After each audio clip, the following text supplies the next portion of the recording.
Oke, bismillahirrahmanirrahim. Assalamualaikum warahmatullahi taala wabarakatuh. Lanjut pembahasan kita di gangguan sistem jantung, pembuluh darah dan limpatik part 2 nya. Yang sebelumnya memang yang kita bahas adalah yang sistem pernapasan. Kita ke yang sistem jantung sekarang, yang untuk pembahasan materi persiapan uji kompetensi. Oke. Di pembuluh darah, jantung dan limpatik yang harus kalian kuasai di fokus pengkajian, karena kadang ada soal yang menanyakan tentang temuan-temuan yang harusnya ditemukan pada saat pengkajian, yang jadi harus tahu dulu yang normalnya sama. Pokoknya harus tahu nilai normalnya untuk menentukan masalah kayak gitu ya. Oke. Di pemeriksaan fisik di pembuluh darah jantung, nanti kita bahas yang normal dulu. Nanti per partnya kayak SKA, CHF, hipertensi dan lain-lain, kita bahas satu-satu selanjutnya ya. Oke. Untuk SKA biasanya sindrom koroner akut, yang dilihat adalah faktor pencetus iskeminya apa, kemudian komplikasi dari iskeminya apa, penyakit penyertanya apa, kemudian lihat dari hasil pemeriksaan diagnosa bandingnya apa.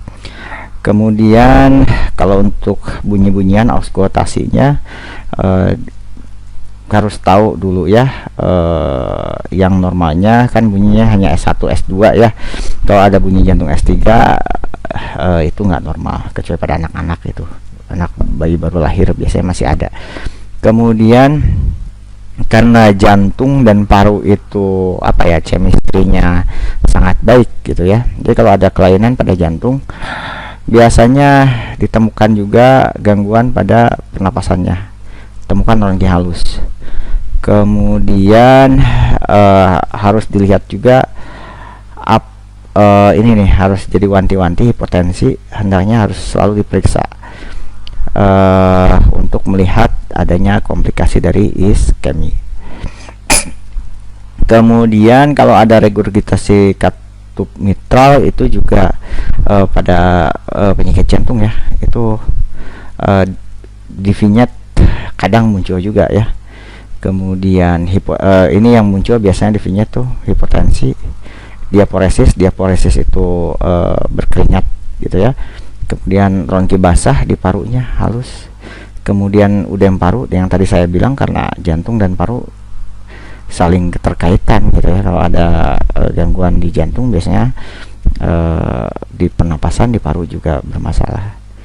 Kemudian ini yang sering muncul nih, kalau pasiennya mengalami perikarditis, biasanya di auskultasi terdengar bunyi pericardial friction rap. Oke, gitu ya. Kemudian hasil lab yang suka ditanya, biasanya hasil pemeriksaannya kayak gini. Kalau pada 1 sampai 2 jam serangan, biasanya yang meningkat adalah enzim troponin. Kalau CPKMB itu biasanya meningkat setelah 12 sampai 24 jam. LDH biasanya 24 sampai 36 jam. Itu paling. Kemudian derajat NIHA, klasifikasi menurut NIHA gitu ya. Untuk kelas ini gagal jantungnya biasanya kayak gini. Ini untuk CHF ya. Kelas 1, 2, 3, 4. Ini jarang sih ditanyakan, cuman biasanya muncul di vignette untuk menentukan intoleransi aktivitas. Masalah intoleransi aktivitas ini ada derajat, kita harus ada derajat NIHA-nya. Kalau kelas 1 biasanya dia punya penyakit jantung tapi nggak punya keterbatasan dalam beraktivitas fisik. Kalau derajat 2 dia punya penyakit jantung tapi keterbatasannya biasanya hanya setelah dia beraktivitas. Contoh biasanya kalau di vignette pasien merasa sesak kalau berjalan, naik tangga, itu derajat 2. Tapi nah ini kan sulit bernapas kalau sudah beraktivitas.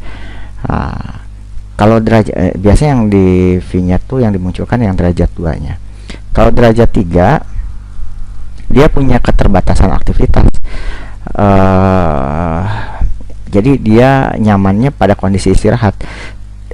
Kalau melakukan aktivitas kecil aja dia bisa memicu gejala gagal ginjal gitu ya.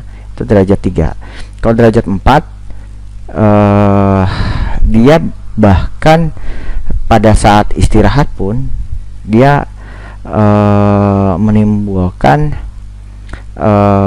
pemburukan atau gagal jantungnya semakin memburuk gitu ya. Itu derajat 4. Nggak akan ditanya sih derajat berapanya, tapi ini sebagai dasar kalian menentukan masalah keperawatan nanti untuk intoleransi aktivitas. Oke. Kemudian derajat UDEM ini untuk menentukan masalah keperawatan kelebihan volume cairan. Kadang ini ditanya juga deh derajat UDEM, ada juga ditanya menentukan derajat UDEM. Tapi lebih banyaknya kayak gini, untuk menentukan diagnosa keperawatan kelebihan volume cairan itu harus ada UDEM dan derajat UDEM-nya. Oke, tapi kita bahas juga lah derajatnya, takut ditanya kan. Kalau derajat 1, ingat aja lah 1, 3, 3, 5, 5, 7 sama 7, itu aja. Kalau derajat 1 dia kedalamannya 1 sampai 3 mili kembali dalam 3 detik. Derajat 2 3 sampai 5 mili kembali dalam 5 detik. Derajat 3 5 sampai 7 mili kembali dalam 7 detik. Derajat 4 kembali kedalamannya 7 mili kembali dalam 7 detik. Ini hafal juga ya, bagusnya. Nah, kemudian kadang yang ditanya adalah lokasi infaknya. Nah, ini silahkan dihafal, karena sering muncul juga. Kalau dia kita langsung aja terangkan. Kalau dia ada SP elevasinya di V1 V4, maka oke, di sini ya, kalau V1 V4, maka dia lokasi infaknya ada di anterior. Kalau 1 AVL V5 V6 dia di lateral.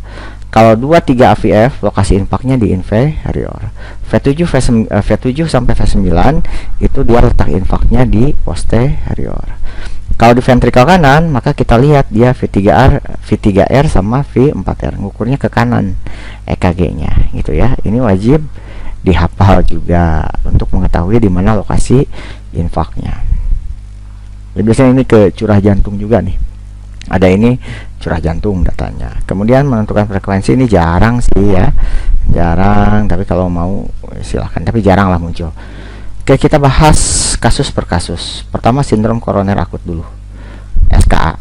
Biasanya kalau muncul diagnosanya di vignette, misalkan seorang laki-laki umur sekian dirawat di penyakit dalam interna jantung atau di cicu intensif jantung, atau dibawa ke IGD, biasanya kayak gitu ya, mengeluh nyeri dada, itu sindrom koroner akut nih. Adanya nyeri itu SKA ya, angina pectoris. Biasanya nggak jauh-jauh masalah keperawatannya nyeri. Kalau skalanya lebih dari 5, 6 nyeri. Tindakannya apa? Manajemen nyeri juga. Biasa dikasih apa? ISDN, isosorbit nitrat atau nitrogliserin kayak gitu ya. Biasanya berlangsung 3-5 menit. Di sini kadang suka tertukar dengan nyeri lambung, tapi nggak jarang. Biasanya ininya di nyeri aja, nanti dimunculkan skalanya. Nanti kita lihat di soal ya. Khasnya di keluhannya biasanya kalau dia SKA atau angin, ya sindrom koroner akut, mau angina, mau STEMI, mau unstabil angina pectoris, mau STEMI mau non STEMI, biasanya kayak gini nih. Nyeri dada sebelah kiri di vignette-nya. Nyerinya menjalar ke bahu, lengan, tenggorokan, rahang dan punggung. Di vignette ini biasanya muncul, nggak akan ditanya di soal jawaban, nggak akan, tapi biasanya muncul di vignette-nya tanda SKA seperti ini. Gambaran EKG-nya ST versi, ST versi itu STEMI non STEMI tadi, atau kalau nggak ada UAP unstabil angina pectoris atau angina pectoris. Maka masalah keperawatannya biasanya yang diangkat kalau ditanya masalah keperawatan, kalau ada muncul kayak gini SKA, nyeri dada akut, biasanya disertai dengan kalau mau ngangkat nyeri harus ada skala nyeri, harus ada skala nyerinya, skalanya harus ada. Oke, skala nyerinya pasti berat ya, lebih dari 5. Kemudian resiko penurunan curah jantung jarang sih ya, cemas kadang-kadang muncul. Kemudian oke, dan intervensi keperawatan utamanya bed rest ini atau aktivitas sesuai toleransi ini. Kalau biasanya masalah keperawatannya adalah kita pilih intervensi perawatan utamanya kalau masalah keperawatannya muncul intoleransi aktivitas tadi. Kemudian manajemen stres ini enggak, biasanya manajemen nyeri yang biasa di ini, karena biasanya skala nyeri. Kalau bed rest ini lebih ke CHF biasanya. Kemudian aspirin biasanya ISDN ya yang di ininya, bukan aspirin yang jadi pilihan. Opioid itu terakhir kalau misalkan dengan ISDN tidak mempan, nyerinya masih tidak berkurang gitu kan. Trombolitik ini jarang juga dimunculkan. Kemudian di vignette biasanya muncul kalau pada SKA, karakteristik nyeri pada pasien SKA biasanya rasa nyerinya tertekan daerah retrosternal, tadi sudah dibahas ya, menjalar ke kiri ke leher, kemudian ke area interskapular ke bahu, kemudian kalau nggak ke bahu ke epigastrium, biasanya tertukar dengan sakit lambung biasanya pada pasien ya. Kemudian berlangsung selama tadi 35 menit atau bisa lebih dari 20 menit, bisa intermittent, jarang, atau persisten menetap. Sering juga disertai diaporesis. Diaporesis itu berkeringat berlebih gitu ya. Kemudian mual muntah, nyerinya nyeri di bagian abdomen, sesak napas, atau bisa sampai sinkop, pingsan gitu ya, tiba-tiba nggak sadar diri. Kemudian gagal jantung atau biasa CHF yang dimunculkan, tanda gejalanya biasanya muncul sesak kalau dia gagal jantung kiri. Kalau dia bengkak biasanya gagal jantung sebelah kanan. Masalah keperawatan utama pada pasien CHF atau gagal jantung biasanya penurunan curah jantung. Kita mau ngangkat penurunan curah jantung ini, datanya biasanya yang diangkat harus ada data CTR. CTR-nya lebih dari 50%.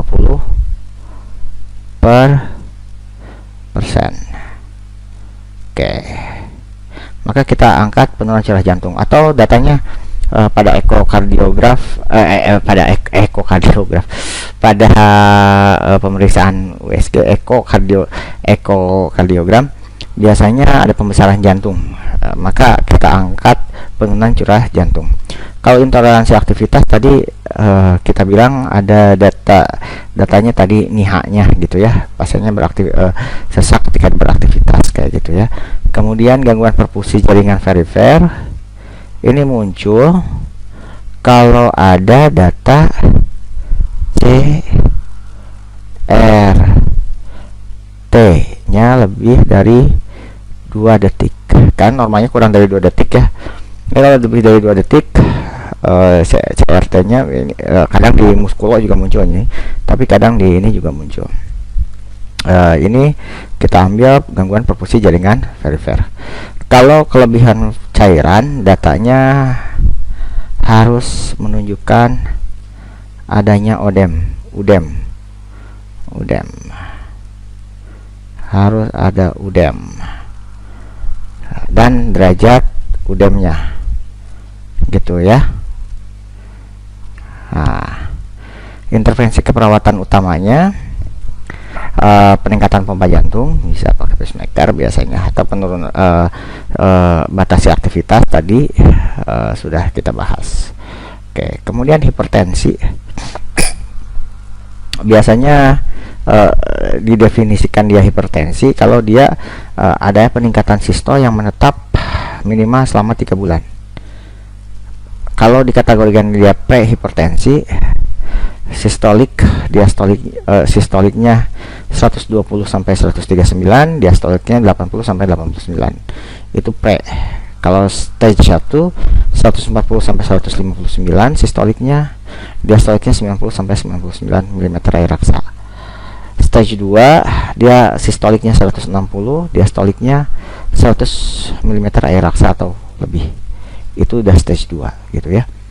Jadi ini nggak muncul sih, tapi bisa dipakai untuk jadi acuan data nanti. Ini bisa di komunitas juga muncul nih.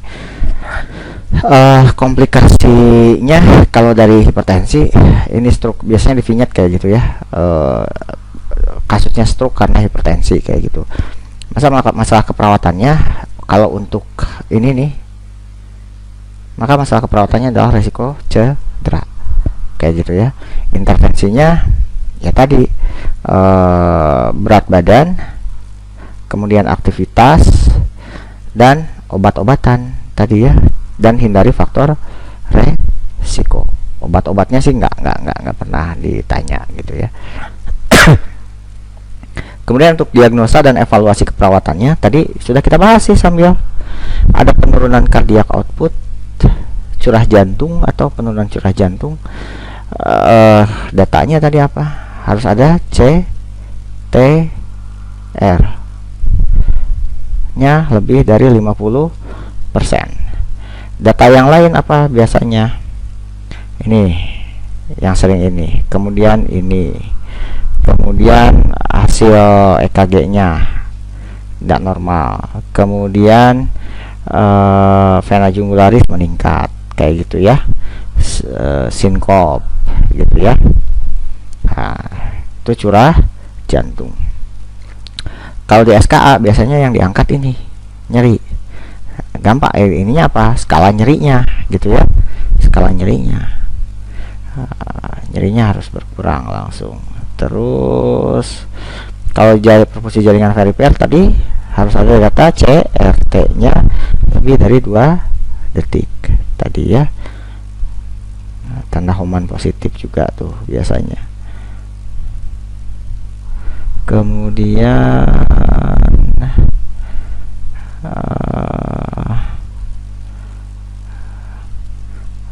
kelebihan volume cairan. Kalau kelebihan volume cairan harus ada derajat udem, dan harus ada udemnya gitu ya. Ada udem, kemudian ada derajat udem. Itu sih ininya ya. Evaluasi hasil yang diharapkan, udemnya berkurang, intervensinya biasanya batasi cairan. Itu kalau untuk kelebihan volume cairan.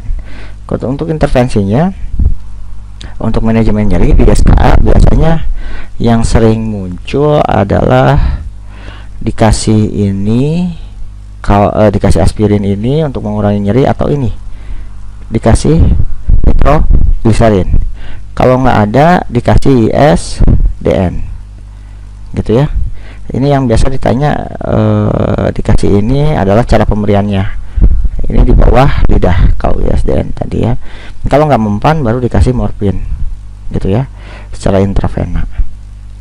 Oke, ini kalau dikasih nitrogliserin ada cara pemberiannya juga. Ini kadang ditanya juga, dia maksimal 3 kali setiap 15 menit, dalam 15 menit. Jadi diulang pemberiannya. Untuk pemberian NTG itu setiap 5 menit kita evaluasi nyerinya. Kalau nyerinya tidak berkurang, kasih lagi dengan dosis yang sama maksimal 3 kali. Jadi selama 15 menit tadi. Tadi itu kadang muncul juga. Clopidogrel enggak lah, jarang. Kemudian yang muncul juga di kardio itu adalah pemasangan sadapan dari EKG. Kalau V1 dia di sebelah kanan, ICS 4 di sebelah kanan sternum. Kalau V2 di ini aja, lihat gambar V1, V2 di sebelahnya, sebelah kirinya. Kemudian setelah pasang V1, V2 kita pasang V4. V4 di mana? Jadi urutannya pasang V1, pasang V2, langsung pasang V4. Jangan pasang V3 dulu. V4 letaknya di mid clavicular sebelah kiri. Baru pasang V3 di antara V2 dan V4. Baru pasang V5 di aksila sebelah depan kiri di bagian depannya, V6 di mid aksila, sejajar dengan aksila lain gitu ya, V6. Oke, next. Kemudian tadi kan ada posterior kan dilihat V7, V8, V9. Kalau V7 dia di garis aksila bagian 8 sejajar V4, tapi jarang muncul nih V7, V8, V9. Biasanya yang muncul hanya sampai sini aja, V1 sampai V6. Ini yang sering muncul. V7, V8, V9 ya nggak apa-apa lah, ini sebagai suplemen aja buat kalian gitu ya.